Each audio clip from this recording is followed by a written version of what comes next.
يا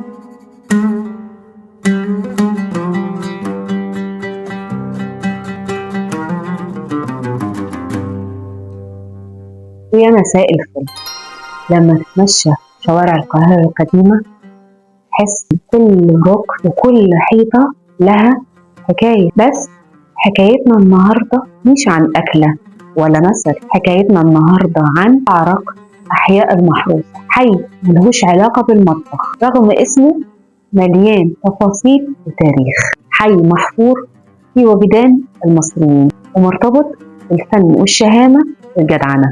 وهاتوا كوباية الشاي وتعالوا نفتح باب الشعرية ونعرف ليه اتسمى بالاسم ده. ياه، مجمعنا عالطبلية وريحة زمان الفهية، أصل المثل وقصة أكلة وحكمة مصرية عافية، بين حارة وسكة وبيت قديم بنصون تراثنا العظيم.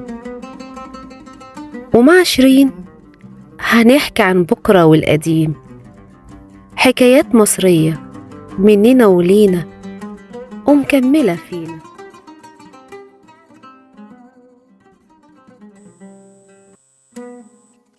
كتير مننا يفتكر ان الاسم مرتبط بالشعرية اللي احنا بناكلها وبنحطها على الرز دي، بس الحقيقة الاسم أبعد ما يكون عن كده. يعني اللي كان رايح يشتري شعرية يلف ويرجع علشان ده حي تاريخي يا جماعة.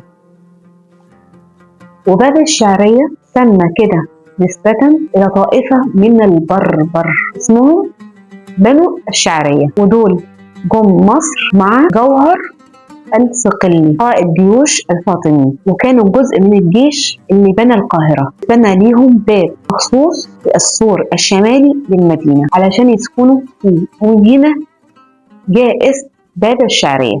انتوا عارفين ان الباب ده مبقاش موجود دلوقتي؟ الباب الأصلي كان جزء من سور صلاح الدين الأيوبي وفضل موجود لحد سنة 1884 لما الحكومة المصرية قررت وقتها هدوا علشان توسع الميدان والشوارع بسبب التوسع العمراني. بس رغم ان الباب اتهد لسه الاسم عايش ولسه الحي محتفظ بهويته وروحه. باب الشعرية مش مجرد حي زحمة، ده كمان كان منبع للفن الجدعنة. يكفي ان الحي ده هو مصفد رأس موسيقار الأجيال محمد عبد الوهاب، لدرجة ان الميدان فيه تمثال كبير ليه علشان يفكرنا دايما ان الفن المصري اتولد في الحارات دي. الحي ده كمان كان مشهور زمان بالفتوات اللي بيحموا الحارة وبيدافعوا عن المظلومين، فكان ومازال رمز للرجولة والشهامة. النهاردة باب الشعرية هو قلب القاهرة التجاري النابض، مشهور بصناعة الأحذية والمصنوعات الجلدية. لسه ريحة التاريخ والزحمة والضحكة المصرية الصافية موجودة كل حتة فيه. باب الشعرية يعلمنا إن الأماكن مش بس حيطان وأبواب، الأماكن هي الناس اللي سكنتها والروح اللي سابتها فيها. قولولي بقى، مين فيكم من باب الشعرية ومين راح هناك وتصور جنب تمثال عبد الوهاب؟